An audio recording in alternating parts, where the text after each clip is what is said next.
Ma femme a demandé le divorce juste après sa sortie de prison, mais il y a quelque chose qu'elle ignorait. Telle était la phrase imprimée sur l'enveloppe légale que Marc trouva sur le perron, encore marquée d'une étiquette de correction orange vif dans un coin. Il resta un instant à la fixer, moins surpris qu'il n'aurait dû l'être. 3 heures plus tôt, il était allé chercher Émilie au centre correctionnel de Redmond, où elle avait purgé 18 mois de prison pour fraude bancaire liée à l'établissement qu'il avait jadis qualifié de haut potentiel.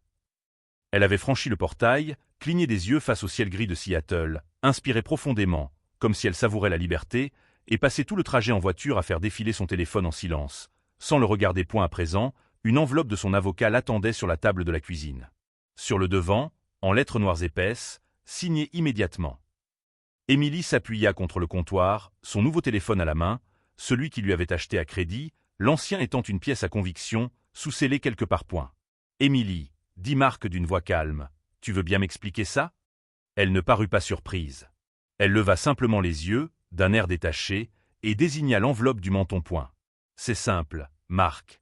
Je veux divorcer. Tout est dedans. Tu n'as qu'à signer. » Il ouvrit les documents. Son nom en gras en haut, le sien en plus petit en dessous.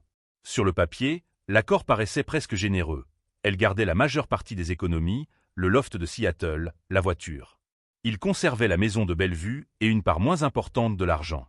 Ce qui lui serrait la poitrine, ce n'était pas le partage en lui-même, mais une clause cachée au milieu, une renonciation mutuelle, qui l'empêcherait de jamais intenter une action civile contre elle ou contre la banque qui avait allègrement profité de sa réputation à son avantage. Point. « Tu veux que je signe un truc disant que je ne te poursuivrai jamais, ni la banque ?» demanda-t-il. « Même après qu'ils aient essayé de m'impliquer dans ton affaire. »« La banque ne t'a rien fait, » dit-elle dans un rire sec, presque forcé. « C'est moi qui ai fait de la prison. C'est moi qui ai tout perdu. Tu as été innocenté. Félicitations. Maintenant, signe. Je veux juste passer à autre chose. » Passer à autre chose. Drôle d'expression de la part de quelqu'un qui n'avait pas eu une minute de répit depuis une demi-journée et qui avait déjà tout prévu pour s'éclipser. « Tu as rédigé cette décharge toute seule ?» demanda Marc en tapotant la clause, « ou la banque t'a aidé ?» Elle hésita une demi-seconde. « Tu vois des problèmes là où il n'y en a pas. La banque veut en finir. Moi aussi. Tu es quelqu'un de bien, mais tu n'es pas fait pour ce niveau. Tu es simple. J'ai besoin de quelque chose d'autre. » Simple. Pour elle, il était un bruit de fond qu'elle avait dépassé. De l'extérieur, il avait l'air usé. Heures supplémentaires, 2 équipes d'avocats, contrôle de sécurité le week-end. Mais Émilie ignorait une chose point le jour de son arrestation, le responsable des risques de la banque avait suggéré que Marc aurait pu bénéficier indirectement de sa fraude. C'est à ce moment-là qu'il avait compris à quel point il pouvait le jeter. Discrètement, il avait engagé son propre avocat, demandé des copies de tous les documents à son nom, sauvegardé les courriels professionnels qu'elle envoyait depuis leur ordinateur personnel, téléchargé les relevés de compte bonus, dont elle jurait qu'ils étaient inoffensifs. Pièce par pièce, il avait constitué une archive cryptée d'une histoire que la banque ne voulait pas voir divulguer. Point. « Avez-vous déjà prévu la signature ?» demanda-t-il. « Ou dois-je vous renvoyer ça par la poste ?»« Mon avocat a pris rendez-vous vendredi, » répondit Émilie. « Le plus tôt sera fait, mieux ce sera pour nous deux. »« Vendredi me convient, » répondit Marc en esquissant un sourire poli. « Ce sera signé d'ici là. » Elle se détendit et retourna à son téléphone.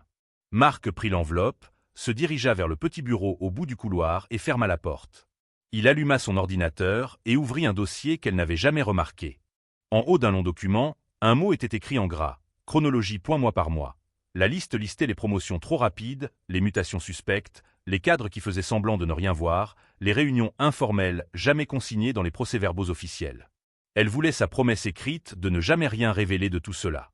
Le problème, c'est que, 18 mois auparavant, Marc avait déjà décidé que si jamais on essayait de l'enterrer, ce ne serait pas lui qui finirait dans la tombe. Et elle ajouta une nouvelle ligne. Jour 1 après la sortie de prison, Émilie rentre à la maison avec un divorce pré-rédigé et une clause de silence obligatoire. Puis il se laissa aller en arrière, les yeux rivés sur l'écran.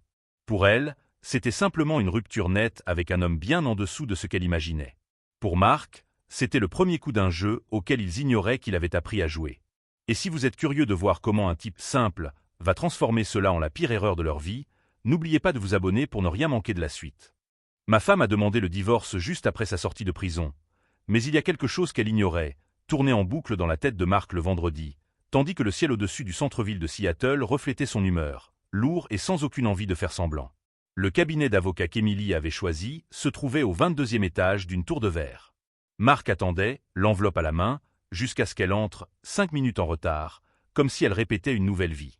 Son avocat, Harris, ne perdit pas de temps. « Avez-vous apporté les copies signées ?» demanda-t-il. Point. « J'ai apporté ma réponse », répondit Marc. Point. Ils entrèrent dans une salle de réunion. Une longue table, trop de chaises, des bouteilles d'eau alignées pour faire joli. Émilie s'assit avec Harris et un jeune collaborateur. Marc était assis seul de l'autre côté, comme un accessoire dans leur procédure.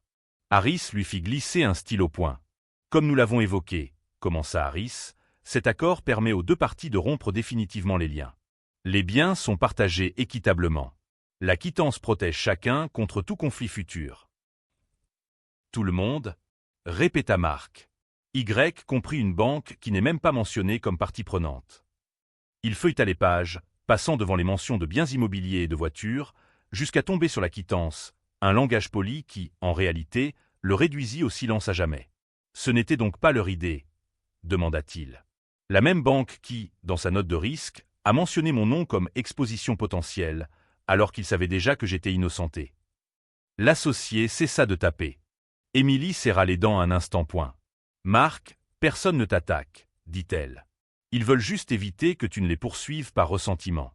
Cela nous permet de passer à autre chose. » Voilà, encore une fois, comme si tout cela n'était qu'une question de susceptibilité et non de ce qu'ils avaient failli lui faire. « Vous avez passé 18 mois en prison, » dit-il d'une voix calme. « J'ai passé 18 mois à expliquer à mon patron pourquoi les enquêteurs avaient mon numéro en accès rapide. » Harris tenta d'adoucir le ton. « S'il y a des inquiétudes particulières, nous pouvons modifier les conditions de la libération. »« Non, » l'interrompit Marc. « Vous ne pouvez pas, parce que vous ne savez pas ce que j'ai vu. » Pour la première fois, Émilie l'observa attentivement. L'image de Marc vaincu et inoffensif qu'elle avait imaginée ne correspondait pas à l'homme assis trop droit, parlant trop calmement. Point. « Vous avez dit à mon client que vous étiez d'accord en principe, » insista Harris. « Elle fait des concessions. La banque est prête à laisser tomber. C'est votre chance de vous reconstruire. » « Se reconstruire ?» répéta Marc. « C'est curieux, venant de gens dont la première réaction à son arrestation a été de vérifier s'ils pouvaient m'entraîner dans leur chute. » Il repensa aux nuits blanches passées à éplucher des documents, aux réunions discrètes avec ses avocats, à la chronologie qui s'allongeait. À l'époque, tous ces en-têtes de lettres l'effrayaient. Maintenant, beaucoup moins. Point. « Alors, que voulez-vous » demanda Émilie, les bras croisés. « Plus d'argent ? Le loft ? Vous n'avez même jamais aimé cet endroit. »« Je ne veux pas de votre loft, » dit Marc. « Je ne veux pas d'argent en plus. Je veux que cette clause soit supprimée. Définitivement. Vous la retirez, on signe le reste aujourd'hui. Vous la gardez, et c'est tout. » Le sourire de Harris s'effaça. « Sans cette clause, ma cliente et certaines institutions sont exposées à... » « Bien, » dit Marc. « Il était temps que quelqu'un d'autre se sente exposé. » La voix d'Émilie baissa. « Si tu t'en vas, ils vont se battre. Ils vont te faire subir une enquête approfondie. Ils vont rendre la situation catastrophique. »« Tu supposes qu'ils veulent que quelqu'un rouvre ces dossiers ?» répliqua Marc. « C'est mignon. » Une lueur d'inquiétude passa dans ses yeux. L'atmosphère changea. Il ne s'agissait plus d'une simple sortie. Point. « Voici ma seule proposition, » dit Marc. « Retirez l'autorisation. Ou bien nous ne signons rien, et je cesse d'être le personnage discret de cette histoire. » Harris se pencha vers Émilie. « Nous devrions sortir. Parler. » Ils le laissèrent seul dans la cabine vitrée, refermant la porte derrière eux. Leurs voix s'élevèrent dans le couloir. Marc regarda les chaises vides de l'autre côté de la table et faillit rire. Cet homme que tout le monde aimait qualifier de simplet semblait être le seul à comprendre à quel point les puissants craignent quelqu'un qui refuse de se plier à leurs exigences. Point. Dans le couloir, Émilie pensait qu'elle négociait simplement les modalités d'un divorce. Elle n'avait toujours pas remarqué le second téléphone dans sa poche, celui qui enregistrait chaque mot depuis qu'il avait posé l'enveloppe sur la table. « Nous avons examiné votre position, » commença Harris en croisant les mains. « Ma cliente est disposée à faire preuve de souplesse. Nous pouvons restreindre la portée de la décharge afin d'exclure toute action personnelle que vous pourriez intenter contre elle. »« La banque reste donc protégée, » dit Marc. « Compris. » Émilie se pencha en avant. « Marc, ils veulent juste des certitudes. Tu ne vas pas les poursuivre. Ce n'est pas ton genre. » Il faillit rire. « Tu répètes ça comme si ça faisait encore 18 mois. » Il recula sa chaise de quelques centimètres et posa son propre dossier sur la table, épais, bien organisé, avec des onglets. Le regard de Harris s'y attarda, comme celui d'un nageur apercevant une ombre sous l'eau. Qu'est-ce que c'est? Demanda Émilie. Le contexte, répondit Marc. Puisque tout le monde ici adore ce mot. Il ouvrit le dossier et tourna la première page. Rien d'alarmant, pas de tampon rouge, pas de preuve irréfutable. Juste un simple index, échange d'emails, compte rendu de réunion, notes internes, journaux de transactions. Chaque entrée comportait une date et un chemin d'accès. Quelqu'un y avait consacré du temps. J'ai passé 1 an et demi à faire ce que votre service de gestion des risques aurait dû faire, poursuivit Marc. À faire correspondre vos emails, reçus de notre ordinateur personnel, aux directives internes qui avaient comme par magie disparu des archives officielles. Harris s'efforça de garder un ton neutre.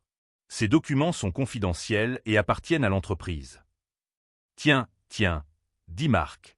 Je croyais que des documents confidentiels n'étaient pas censés traîner sur mon bureau à la maison pendant que ma femme utilisait notre Wi-Fi pour élaborer des stratégies de dédouanement. Il tourna la page à une page marquée « L'entête d'un email imprimé ». Le nom d'Émilie. Une vice-présidente senior. Un objet évoquant la gestion des risques tout en préservant la stabilité de la direction. Tu te souviens de ça, M? Demanda-t-il d'un ton léger.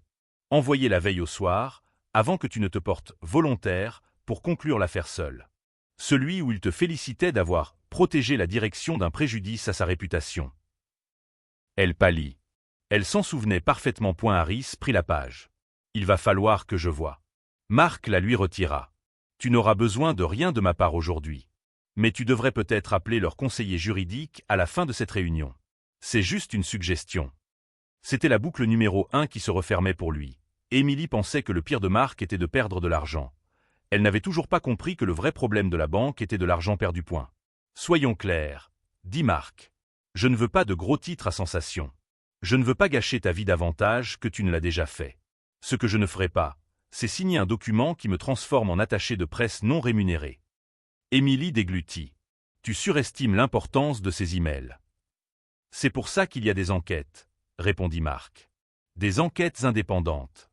Tu serais surprise de voir à quoi les autorités de régulation s'intéressent soudainement quand elles découvrent qu'une personne simple a conservé des preuves. Son deuxième téléphone vibra discrètement, une vibration programmée. Un rappel. Chronologie, étape 2 terminée. Car cette réunion n'était pas son seul coup d'éclat. 3 semaines plus tôt, Marc avait pris une matinée de congé pour faire des courses. Émilie avait supposé qu'il s'agissait de quelque chose de banal, comme aller chez le dentiste.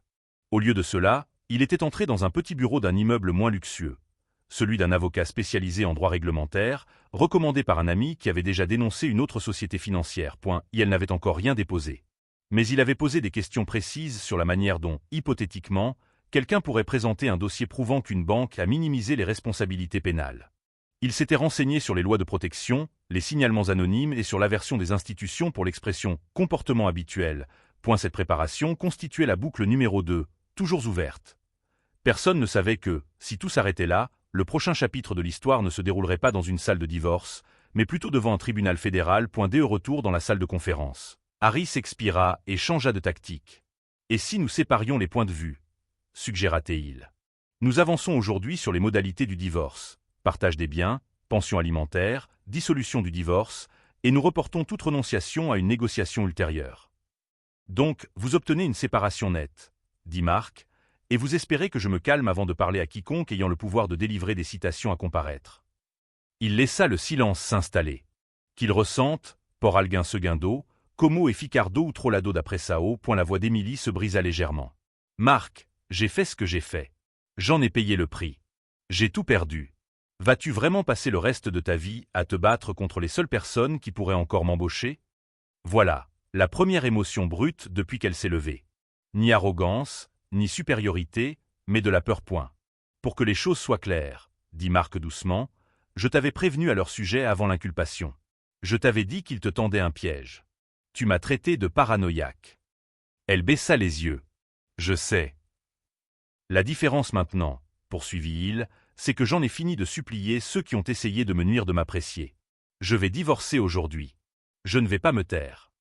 Harris serra les lèvres. Si on retire complètement l'accord, ma cliente s'expose à des poursuites pour représailles. Marc l'interrompit d'un petit sourire fatigué. Si vous le maintenez, elle s'expose à pire. La banque aussi. Et ce n'est pas moi qu'il devrait craindre le plus si cette affaire venait à être révélée. Il ne bluffait pas.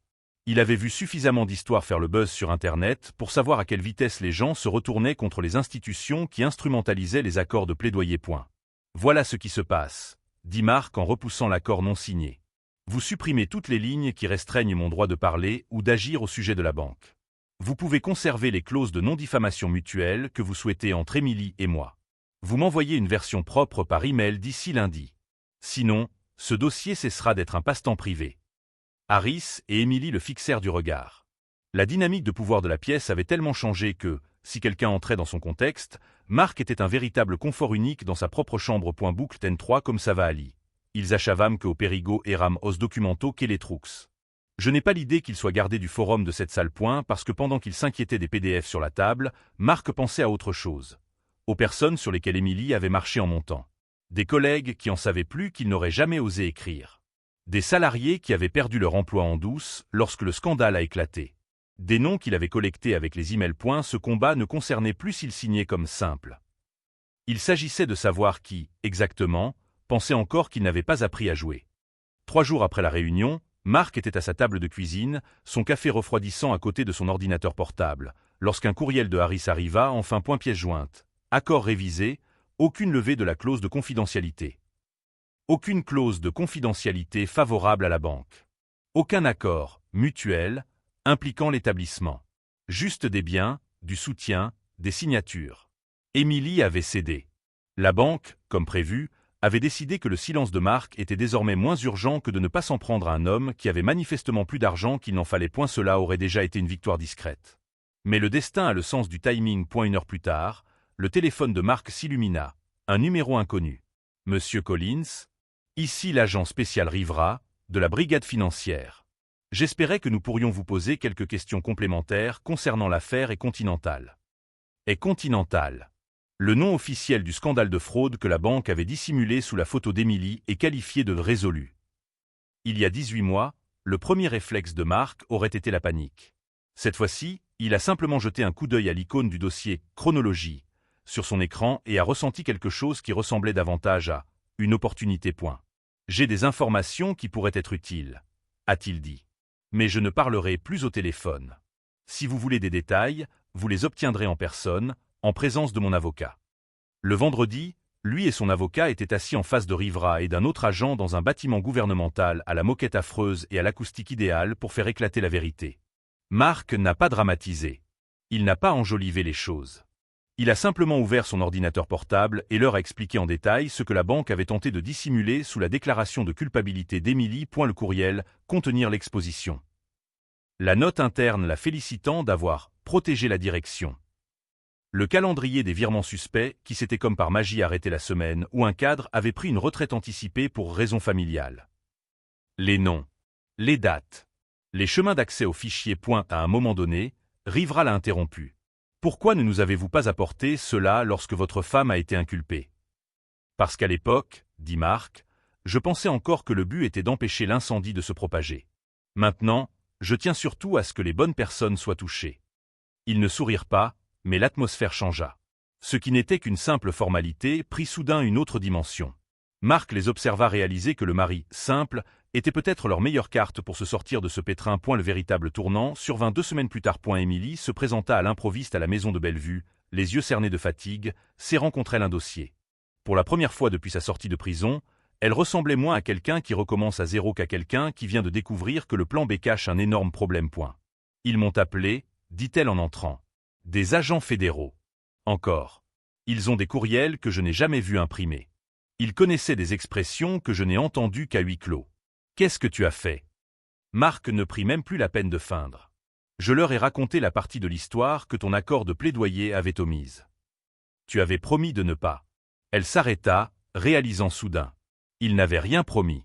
C'était tout l'enjeu de leur dispute concernant sa libération. Tu crois que je voulais rester là à les aider? Demanda-t-il. Après ce qu'ils t'ont fait? Non. Mais voilà, et tu es allé en prison pour protéger des gens qui n'ont jamais eu l'intention de te protéger en retour. Moi, je n'irai pas en prison, et je ne les protégerai pas, elle laissa tomber le dossier sur sa table. À l'intérieur, des lettres de l'avocat de la banque laissaient entendre, avec délicatesse, que si elle coopérait pleinement à toute nouvelle enquête, il pourrait réexaminer la question de son embauche dans quelques années. C'est donc ça le plan? Demanda Marc. Tu encaisses une seconde fois pour qu'il n'ait pas à le faire. Pendant un long moment, elle resta là, le souffle court. Tu ne comprends pas. S'il tombe, je perds ma seule référence. Personne n'embauche la femme qui a fait couler une banque.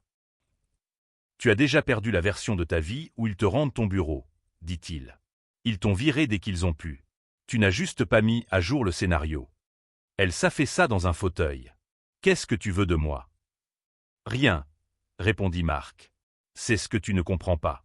J'ai déjà obtenu ce que je voulais, mon nom retrouvé, la liberté de parler et un divorce qui ne me lie pas à leurs problèmes. Ce qui leur arrivera ensuite ne regarde qu'eux et tous ceux pour qui tu as endossé la responsabilité. Ses yeux s'illuminèrent de colère.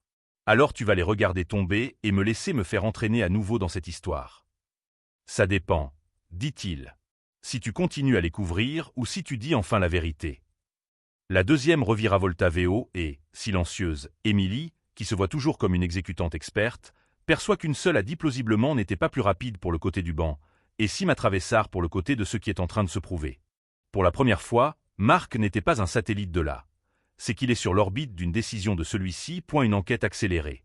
Des mois de décisions enterrées et d'approbations officieuses ont refait surface avec des eurodatages qui correspondaient commodément aux anciennes entrées du calendrier d'Émilie, aux archives de courrier électronique de Marc et à d'autres témoins qui, enracinés dans leur mouvement, ont finalement semblé avoir un doigt amnésique. Les cadres qui Tinam Dado Tapina Nascosta d'Émilie à l'époque des bonus viennent recevoir des invités pour des moins sympathiques. Intimité.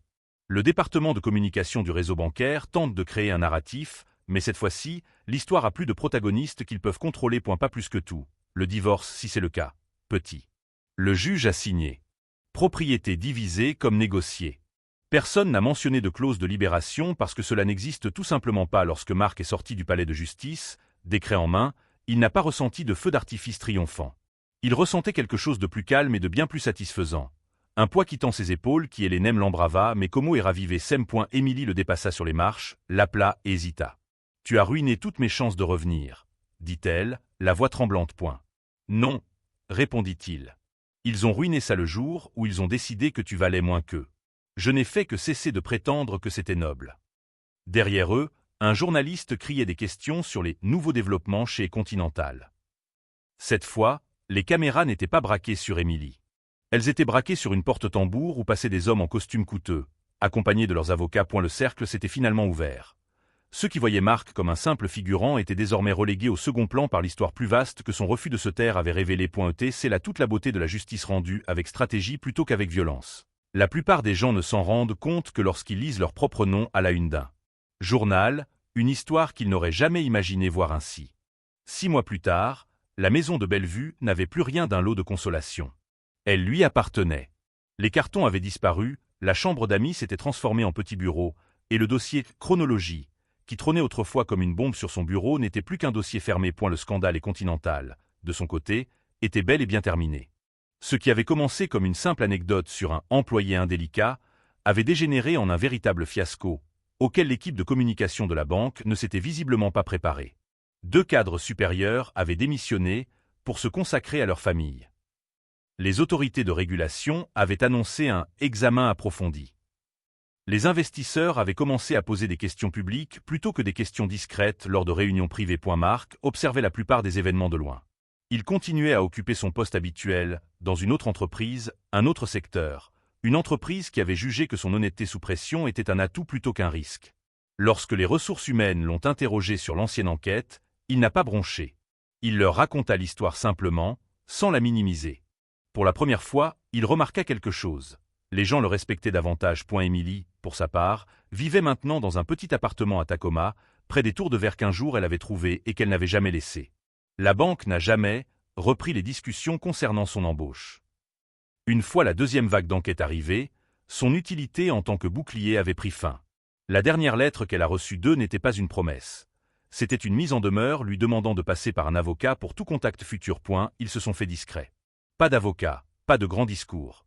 Juste quelques SMS de temps en temps lorsqu'un nouveau titre de presse faisait état de leur passé respectif. Un soir, elle a appelé. Pas de chichi dans l'accueil, juste une fatigue différente. J'ai témoigné aujourd'hui, a-t-elle dit. Je leur ai parlé des réunions que je n'avais jamais consignées par écrit. De ceux qui tiraient les ficelles. Je pensais que ce serait perçu comme une trahison. C'était juste, tardif. Mieux vaut tard que jamais, répondit Marc. Il y eut un silence. Avant, je te trouvais faible, admit-elle. De ne pas te battre davantage pour rester dans ce monde avec moi. De ne pas vouloir gravir les échelons comme moi. Finalement, tu as eu la sagesse de quitter un immeuble déjà en flammes. Il laissa ces mots faire leur chemin. Il n'y avait aucune satisfaction à les entendre, juste une étrange et silencieuse conclusion. Ma vie est plus modeste maintenant, poursuivit-elle. Un boulot à mi-temps, du café bon marché, pas de badge d'accès. Mais au moins, elle est à moi. Pas de scénario. Pas de faux semblants. Simple et authentique vaut mieux que grand et emprunté, dit Marc. À tous les coups. Quand la décision disciplinaire majeure a finalement fait la une des journaux, un gros PDF rempli d'amendes, de sanctions et d'un langage aride dissimulant des carrières brisées entre les lignes, Marc ne l'a pas imprimé. Il jeta un coup d'œil rapide pour savoir que les noms qu'il n'avait autrefois entendus qu'en marge des récits d'Émilie étaient désormais relégués au paragraphe officiel. La responsabilité était enfin remontée, et non plus seulement vers le BAS. Elle ferma son navigateur et retourna à son travail. Une modeste mission de conseil pour aider une petite entreprise à démêler ses comptes, cette fois-ci avec une approche résolument transparente dès le départ. Curieusement, la rumeur courait qu'il était celui qu'on appelait quand on voulait tout faire correctement, sans que cela ne tourne mal ensuite. Dimanche après-midi tranquille, assis sur les marches de derrière avec une tasse de café, il contemplait un jardin qui avait encore besoin d'être rénové, mais qui, au moins, lui appartenait, et à lui seul. Un ami avait plaisanté récemment. Tu as transformé le fait d'avoir failli être détruit en une marque de fabrique. Il avait ri, mais il y avait un fond de vérité. Il n'avait pas seulement survécu à la trahison d'Émilie et à la tentative de la banque de l'utiliser comme victime collatérale. Il avait tiré des leçons de cette épreuve et appris à poser des limites. Ce qu'il ne fallait jamais signer, ce à quoi il ne fallait jamais renoncer, et qu'il ne fallait jamais laisser écrire sa version des faits. Aurait-il choisi cette voie? Jamais. Mais prétendre qu'elle ne lui avait rien apporté serait mentir. Il possédait désormais quelque chose qui ne figurait dans aucun contrat. Un respect de soi à toute épreuve. Marc prit son téléphone et ouvrit l'application de sa chaîne où il racontait des histoires sur la justice et les coulisses du monde des affaires. La vidéo, comment un homme ordinaire est devenu le pire cauchemar d'une grande banque, gagnait en popularité, lentement mais sûrement. Les commentaires affluaient, provenant de personnes ayant vécu des situations similaires, de personnes ayant enfin trouvé le courage de dire non aux accords secrets. Il y a eu un sourire en coin. S'il y avait une véritable vengeance à prendre, c'était celle-ci. Transformer leur tentative de le faire taire en une force pour aider d'autres personnes à refuser le même genre d'abus. Le plus beau dans tout ça, il n'avait plus besoin que personne d'autre perde pour se sentir entier. Les dirigeants qui devaient rendre des comptes, la banque qui signait des chèques exorbitants, les gros titres. Tout cela comptait pour la justice, certes. Mais dans sa propre vie, le véritable tournant avait été bien plus simple. Le jour où il avait décidé de ne plus jamais signer un document qui instrumentaliserait sa dignité. S'il fallait résumer tout ce qui s'était passé, ce serait ceci. Ils ont essayé de faire de Marc un personnage temporaire, jetable, silencieux.